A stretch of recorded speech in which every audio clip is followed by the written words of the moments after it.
Ens espera Jaume Alonso Cuevillas, a qui volem entrevistar. Tenim moltes qüestions per parlar amb ell, però no sé si cabraran totes en els minuts que tenim, que el temps és limitat a la televisió. Què tal, Jaume, com estem? Què tal, com estem? Gràcies per acompanyar-nos. Comencem pel començament i farem via. Si tenim una pantalla per poder... Bueno, tu en tens una aquí al darrere. Comencem veient unes imatges d'aquest dimarts al Congrés dels Diputats, on es va rebutjar la proposta del Partit Popular que volia limitar les fórmules d'acatament de la Constitució i només dir sí, juro, sentim-ho. Deviene del sufragio universal.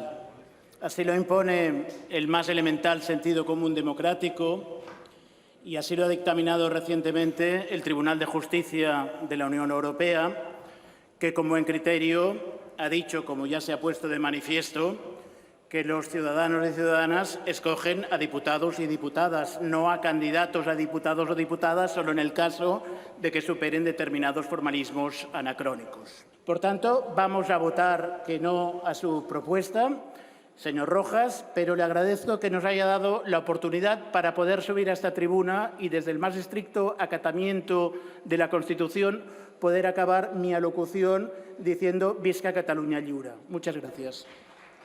Dèiem que hi havia aquesta proposta del Partit Popular per limitar les fórmules d'acatament i vostè, o tu, Jaume, vas dir que no, que era una fórmula supèrflua. Era absurd, és superflu. Els hi vaig recordar una cosa que deia Baltasar Gracián, que cumplimiento o acatamiento és la barreja de cumplo, acato i miento. Per tant, que es podia, com feien ells, complir i acatar la Constitució i després vulnerar sistemàticament tots els drets i llibertats que reconeix aquesta Constitució, o en canvi podia no fer-se aquest acatament formal i complir-la, i que a més no es preocupessin que en el cas que algú incompleixi ja tenen tribunals constitucionals i suprems i si no la Fiscalia t'ho afina i ja se'n cuiden que vagis a l'estricte compliment. En tot cas, una presentació així de voler limitar aquestes fórmules és símptoma de l'ambient que respira el Congrés dels Diputats ara mateix? Sí, en definitiva tot és símptoma, al meu entendre, d'una democràcia massa immadura. Hi ha una gran crispació.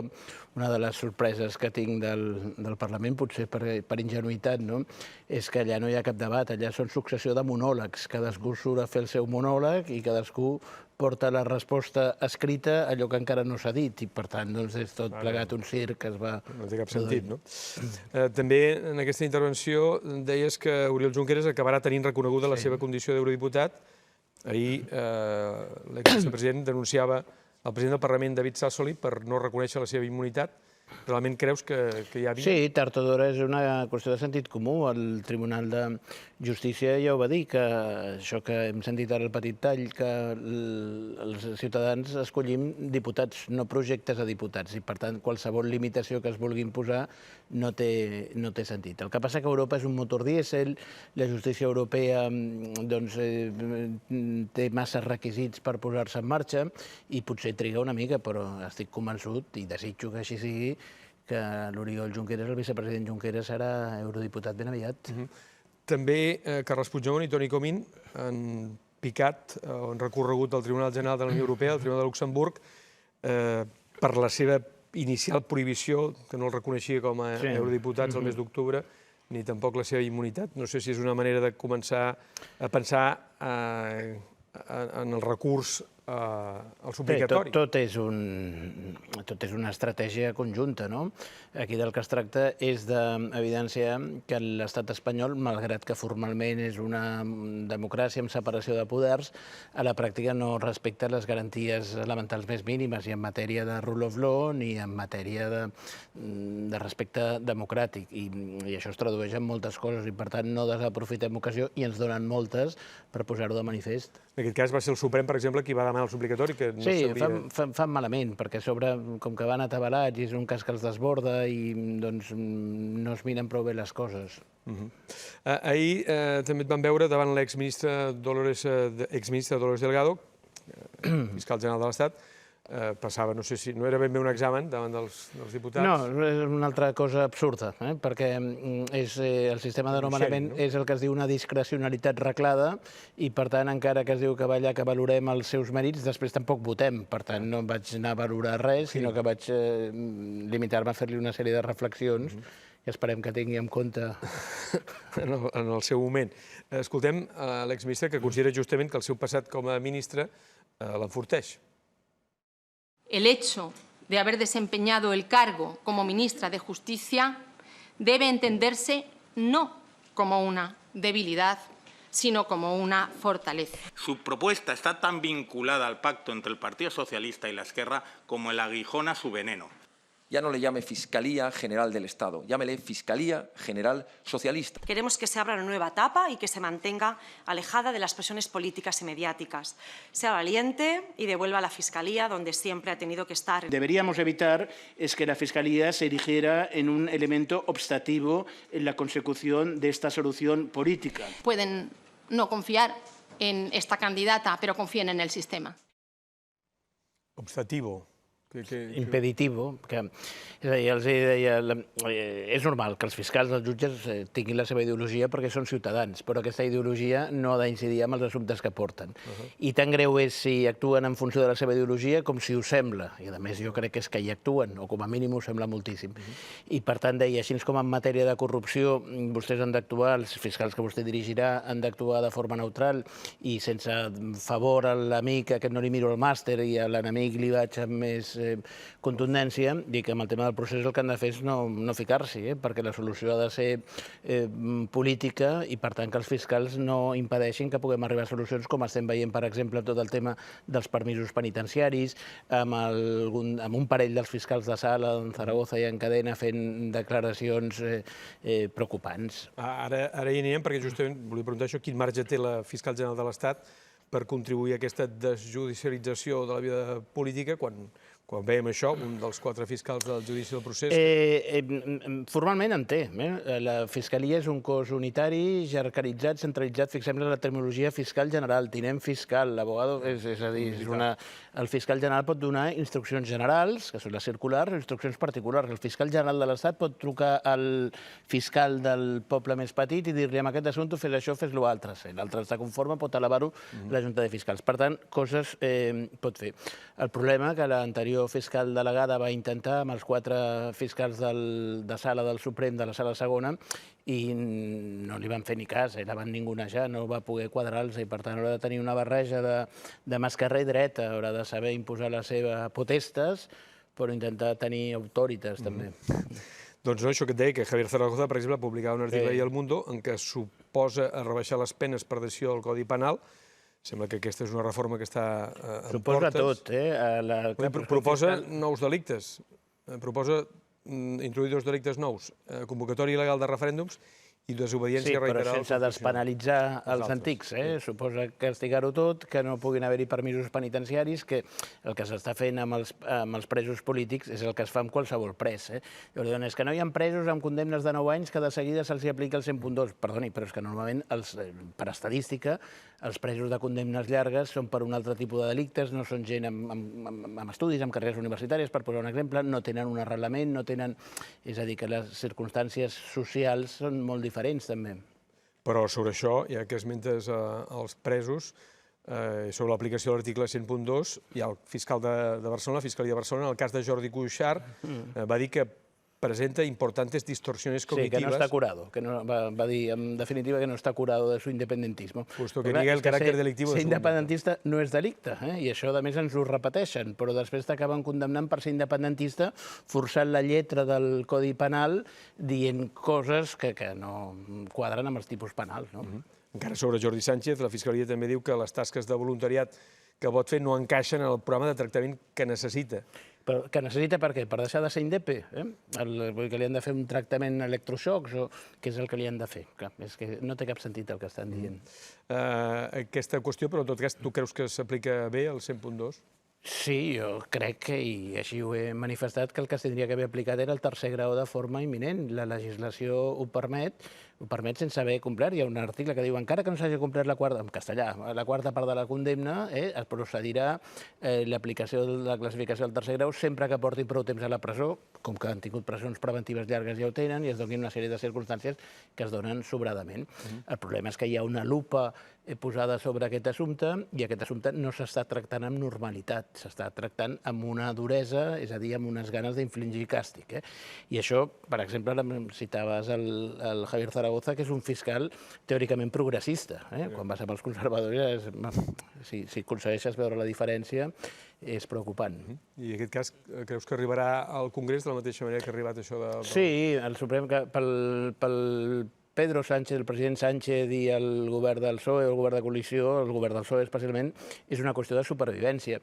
El govern Sánchez té en contra no tota la bancada de l'oposició que s'aplaudeixen tots, són els 221 de les rimades, els que sempre diu els Déu seu i els altres de Vox i PP que fan pinya gairebé amb tot, però és que el problema el té amb un poder, amb una cúpula. Sempre m'agrada diferenciar la base del poder judicial, la base dels fiscals fan una feina, millors i pitjors, però una feina impecable, tenint en compte la carestia de mitjans que tenen, però la cúpula està molt polititzada.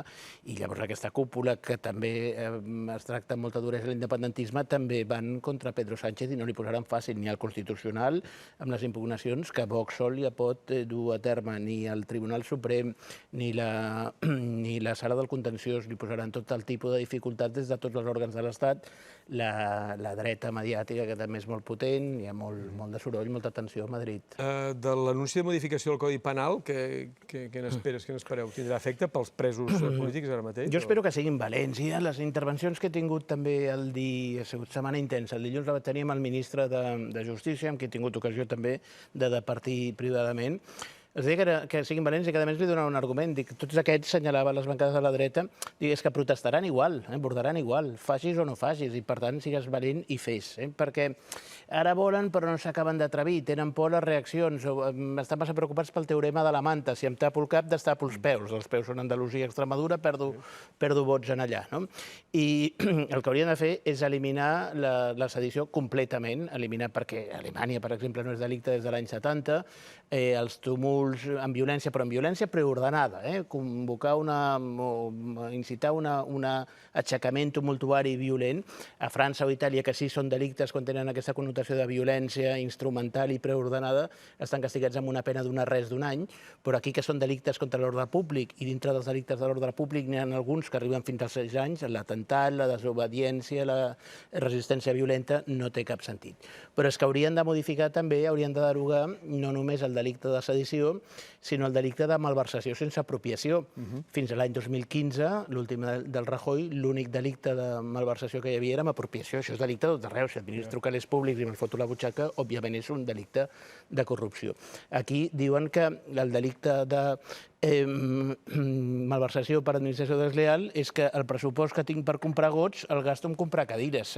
Ja tenen per això el Tribunal de Comptes, que Déu-n'hi-do com les gasta també, però no cal convertir-ho en delicte. Per tant, o deroguen els dos delictes o la solució no servirà. Perquè com que estan en concurs, el Tribunal Suprem, que no té cap ganes d'ajudar a cap diàleg, recalcularà les penes. I només per la malversació ja se'n pot anar fins als 8 i fins als 12, i fins als 16, inclús en algun cas extrem. Perquè avui sabíem això, que la Caixa de Solidaritat ha anunciat que ha completat la fiança del Tribunal de Comptes de l'octubre. Serà en part com tornar a reeditar aquesta part del judici? Clar, la del Tribunal de Comptes primer és una aberració. Ja recordo que amb l'assumpte que és l'únic que ja està fallat de forma definitiva del president Mas, l'assumpte del 9N, els hi van fer pagar els ordinadors que estan a les escoles. Escolti'm, doncs torni-me'ls, si me'ls fa pagar i me'ls vendré per Wallapop, que alguna cosa em donaran.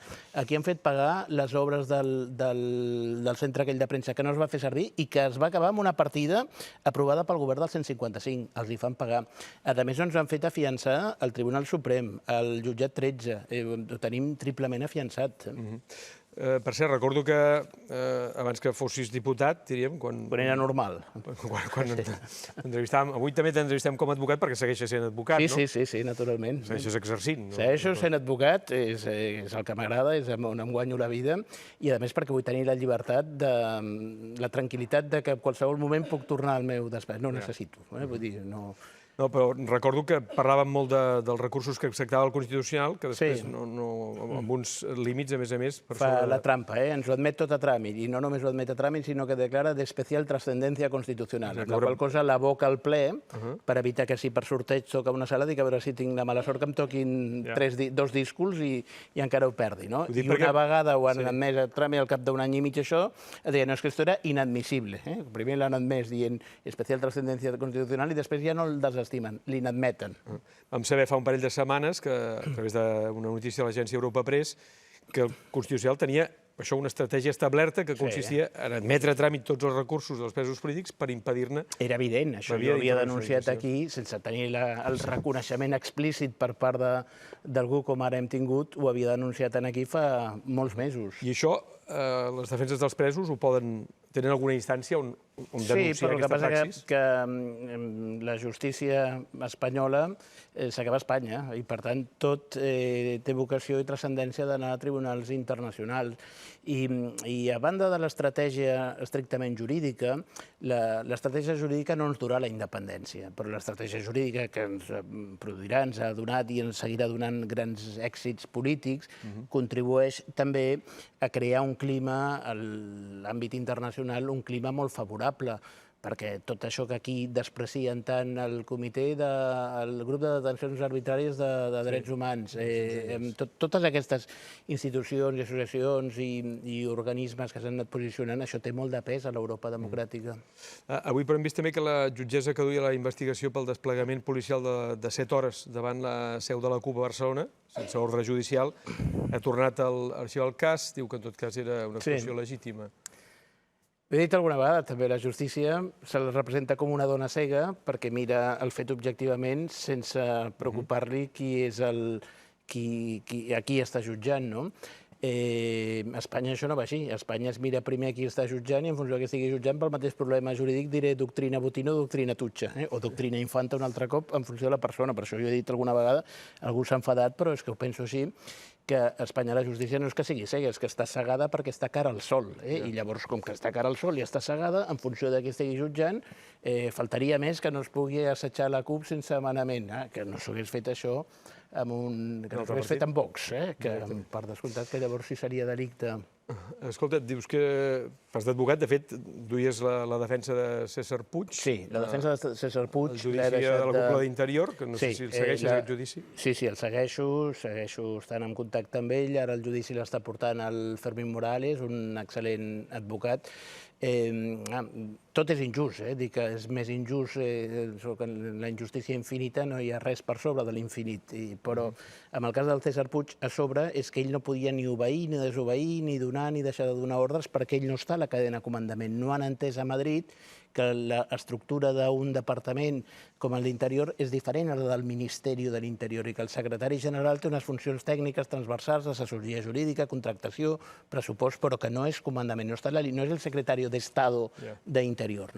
I llavors, part de la seva defensa passa per negar el que en dret es diu la posició de garante, és que jo no podia ni fer, ni deixar de fer, ni garantir, ni no. I clar, llavors vam creure que anar a mantenir aquest discurs de la mà de l'advocat d'en Puigdemont li treia credibilitat. Cosa que és absurda, perquè estem parlant de coses objectives que estan publicades en un butlletí oficial i, per tant, només cal llegir-les, però com que la justícia en aquest assumpte s'està comportant com s'està comportant, no era el més convenient. Parlem d'altres qüestions de l'àmbit polític. La setmana que ve, la setmana política, estarà marcada per aquesta reunió entre els governs català i espanyol. No sé què n'espereu, si realment comença una etapa nova, diferent. M'ho preguntaven l'altre dia si era creient o no era creient i deia que sóc agnòstic. M'agradaria ser creient. Tant de bo funcioni, tant de bo doni resultats. Però tinc la sensació que el que estan fent és intentar calmar una miqueta i al final acabar derivant-ho tot cap al traspàs de 4 competències i una reforma de l'Estatut. I no és això, companys, no és això. Però en tot cas, després de reclamar el sit and talk, potser és un bon moment per sit. Sí, hem de seure, com a mínim, per evidenciar que no hi ha possible solució a Espanya. Tant de bo m'equivoqui, tant de bo funcioni i tant de bo surti allà l'única solució, al meu entendre possible, que és que els catalans votem què volem ser de grans. De grans i ja ho som una miqueta, és a dir, aviat. I jo crec que és l'única solució possible, convocar un referèndum i llavors pactar la pregunta, el temps, la participació, la majoria necessària, pactar totes aquestes coses, el temps de no repetició en cas de... I després, si hi ha un referèndum, doncs s'haurà de guanyar i Espanya hauria... Si Espanya fos un estat fort i sòlid i madur, com el Regne Unit o com a Canadà, intentaria seduir, amb la repressió, no? Jo estic encantat cada vegada que surt algú de Vox o del PP al faristol de l'hemicicle, perquè això incrementa el nombre d'independentistes. Ens ajuda. I creus que dialogar transmet la idea que la independència és impossible? Avui ho deia Elisenda Paluzie. La independència no és impossible, jo no comparteixo la premissa, la independència és imparable. Ho deia també a la intervenció aquesta, ha faltat un tallet aquí, el dia que una majoria de catalans puguem demostrar, que jo crec que ja la tenim. O lleonesos, deies, també. Perdó? O lleonesos. Sí, o per què de no? Lleó, o de Navarra, o Canaris, o o del que sigui. El dia que la majoria d'un poble vol independitzar-se no hi ha Constitució, ni exèrcit, ni exèrcit de punyetes que ho pari. És imparable. I per tant, és intentar parar una riuada posant sacs, al final et desbordarà. Hem d'anar acabant, Jaume, però hi ha algunes qüestions que afecten també el mapa de futur, mapa polític, no sé si mapa electoral. Demà es presenta a l'Ateneu Barcelonès un manifest amb diversos noms de l'esquerra independentista fent pinya al voltant de Carles Puigdemont, de Toni Comín, de Clara Ponsatí i del Consell per la República. Denuncien en un comunicat l'absència d'un full de ruta compartit entre els diferents agents independentistes. No sé si saps com s'ha gestat, això com ha sortit. Sí, una mica sí que ho sé, no? Aquí hi ha elements clars. Aquí tenim una sèrie de partits que disputen per l'espai hegemònic, per la majoria de ciutadans, i m'incloquen aquí, malgrat ser diputat, jo no milito, com saps, el lloc, el que volem és avançar cap a la independència i tant de bo ho poguéssim fer amb unitat o si no amb estratègies complementàries. I si llavors els partits són un obstacle, són obstatius cap a aquest objectiu, doncs els superarem. I jo crec que el que tothom té clar, o molta gent, o la majoria de gent té molt clar, que el president Puigdemont és el líder no només més carismàtic, sinó que se situa bastant per sobre de partits. Ell, per descomptat, prové del PDeCAT, però jo crec que ell està molt per sobre i per això aconsegueix adhesions que serien impensables vist des de la perspectiva dels partits, des de la perspectiva tradicional. No podem seguir fent la política tradicional en un moment excepcional. Si ara no aconseguim la unitat, quan ho serà? No tindrem mai. Esperem que acabi aviat un moment de tanta excepcionalitat com el present. Aquesta tarda sentia Toni Aire al Tot es mou explicant la notícia que Marta Pascal va ser ahir a Waterloo, entrevistant-se amb el president Carles Puigdemont. Parlava gairebé de diferències insalvables. No sé si en aquesta fase de reordenació del seu espai polític, notícies com aquesta altra del manifest... Sí, però al final tot això són anècdotes. La gent passarem per sobre. I si se'ns presenta un projecte prou atractiu per anar cap a la independència, ens és igual que es digui Junts per Cat o Junts Damunt, m'és igual. Si veiem el projecte, la gent anirem allà. Dissabte que ve, el dia 29, el Consell per la República també té un acte previst a Perpinyà. Esdevindrà un acte de reivindicació del paper de l'exili tots aquests anys? Sí, del paper de l'exili, per descomptat. L'exili ha fet una gran feina. Jo recordo quan vam començar el novembre del 17, he explicat alguna vegada que ens costava convèncer els nostres advocats, els explicàvem unes coses que, clar, que eren tan surrealistes, una rebel·lió sense violència, tot el que els explicaven que els anaven mirant i van dir aquests tios no estan bé del cap, no ens creien. Això ha evolucionat moltíssim. Espanya ha ajudat molt. I un dia que estava a Waterloo li vaig preguntar al president Carles, dic, en Borrell treballa per nosaltres, no? L'has infiltrat tu allà, perquè si no, no m'explico. Gràcies a la feina que hem fet i gràcies també a la torpesa amb la que s'ha anat comportant l'estat espanyol, com amb tot el tema de la immunitat, el tema de no voler que Puigdemont i Comín fossin eurodiputats. Després, quan ja havien sigut, també negar-li a la Clara Ponsatí, tiene que venir a jurar... Fan el ridícul a nivell europeu, no? La mateixa posició que estan mantenint amb l'Oriol Junqueras. Tot això es veu, es visualitza, i jo crec que no cal posar un valor perquè jo crec que és prou valorat, però sí que cal seguir marcant l'objectiu de forma clara. Doncs moltes gràcies, Jaume. Jaume Alonso Cuevillas, Aquí de nou. He pogut tornar avui al Mestres 24, després d'una època en què anàvem seguint aquí totes aquestes evolucions jurídico-polítiques, avui però amb la condició de diputat, però encara com a advocat que ens ha donat el seu parer i la seva opinió sobre aquest seguit de qüestions.